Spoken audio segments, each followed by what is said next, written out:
Damon loved night rides.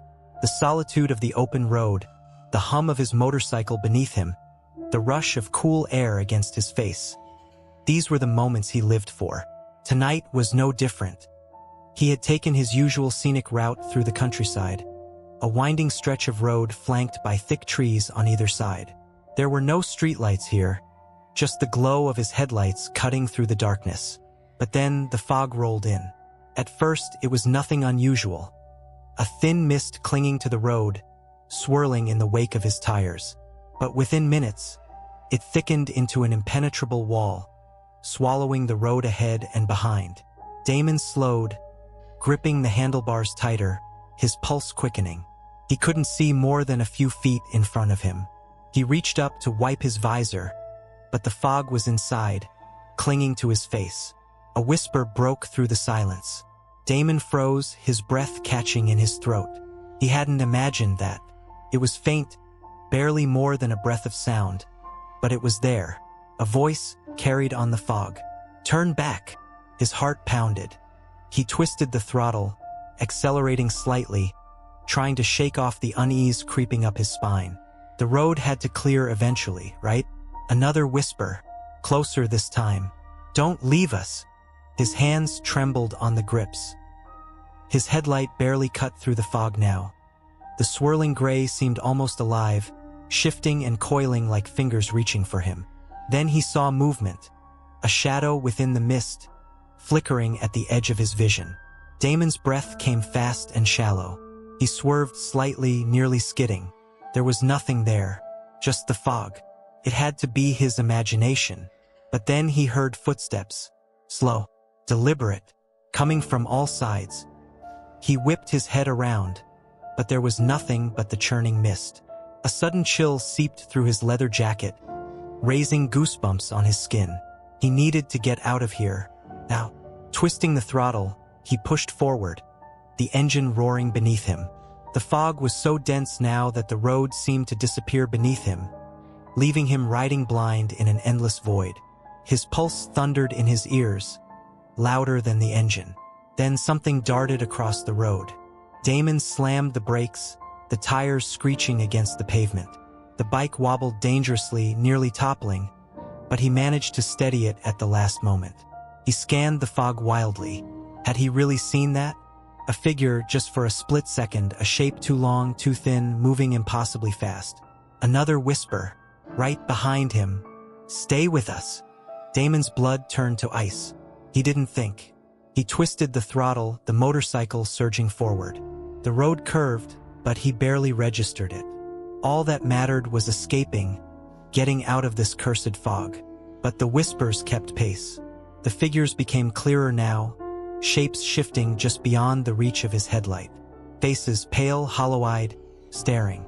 Their mouths moved, but no sound came. The whispers weren't coming from them. They were coming from the fog itself. The road stretched endlessly like a cruel trick. Damon knew this route. He should have reached the highway by now. But no matter how far he rode, the fog remained endless and suffocating. Then, ahead, a shape stood in the middle of the road. A woman. She was dressed in something old, tattered, and soaked with mist. Her head was tilted at an unnatural angle, her eyes void black pits. Damon tried to swerve, but as he did, the fog coiled around his tires, dragging the bike sideways.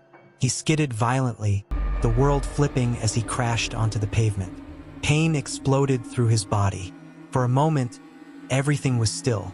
Then hands, cold, clawing hands wrapped around his arms, his legs, pulling him into the fog. Damon thrashed, kicking, his breath coming in panic gasps. Shadows loomed over him, whispering, whispering, whispering. Then light, bright, blinding. A horn blared. Tires screeched. Damon gasped as he jolted awake, lying in the middle of the highway. A truck swerved past him, the driver shouting curses out the window. Gasping, he looked around. The fog was gone. The road stretched normally in both directions. No sign of the endless, looping nightmare he had been trapped in. His motorcycle lay a few feet away, scraped but intact. He pushed himself up, wincing at the pain radiating through his body. Shaking, he got back on the bike and rode, this time straight home without looking back. The whispers were gone, but the chill in his bones remained. And deep in the woods, where the fog had been, the figures watched, waiting. Ethan had been driving for hours, lost on an unfamiliar back road as a storm rolled in. The GPS had failed him, and his phone battery was on its last few percent. Rain poured relentlessly, turning the dirt road into a slick mess, and the headlights barely cut through the dense downpour. When he finally spotted a house up ahead, relief washed over him. It stood alone, dark and weathered, surrounded by thick trees. There were no other houses in sight, and no lights shone from the windows, but it was shelter from the storm. Ethan pulled his car into the driveway, cut the engine, and hurried up the creaking wooden steps of the porch. The front door, oddly enough, was ajar. He hesitated. No signs of life, no car in the driveway. Was it abandoned? Still, standing out in the storm wasn't an option. He called out, "Hello? Anyone home?" Silence. Ethan stepped inside, shaking the water from his jacket. The interior was coated in dust, the furniture covered in white sheets. The air smelled stale, tinged with something he couldn't quite place. He shut the door behind him and flicked on his flashlight. It wasn't much, but it was better than the oppressive darkness. Thunder rumbled outside as he ventured deeper into the house. The living room was large, lined with antique furniture.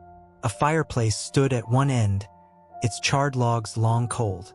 Old portraits hung on the walls, their subjects staring blankly ahead with eyes that seemed too lifelike.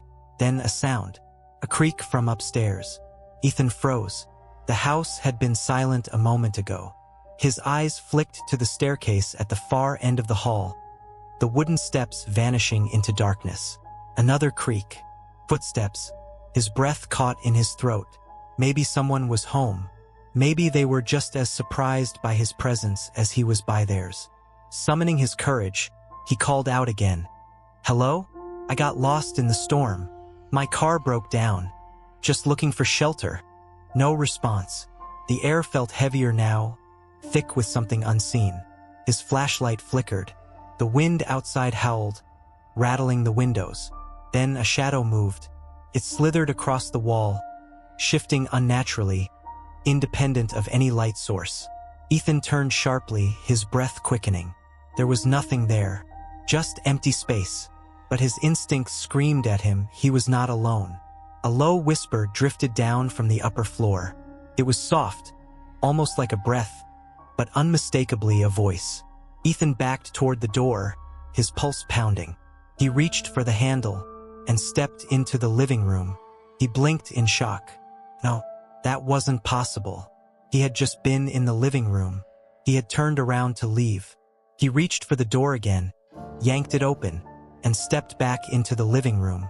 Panic shot through him. He whirled around. The portraits on the wall were different now. The faces were twisted, their expressions grotesque, their eyes following him. The furniture had shifted. The fireplace, once dark and dead, now smoldered with embers. Ethan staggered backward, his mind racing. He had to get out. He ran to the window and pulled at the latch, but it wouldn't budge. The glass, covered in grime, gave a distorted view of the storm outside. He pounded on it. "Help! Someone!" The house groaned around him. From upstairs, the footsteps resumed. Slow, deliberate, coming closer. Ethan whirled, his flashlight flickering wildly. The air grew colder. His breath misted before him. The shadows along the walls thickened, stretching toward him like grasping hands. The footsteps reached the top of the stairs. Then, a voice, low, rasping, impossibly close. "You shouldn't have come." The flashlight died. Total darkness swallowed him. A sharp, freezing hand clamped around his wrist, and Ethan screamed.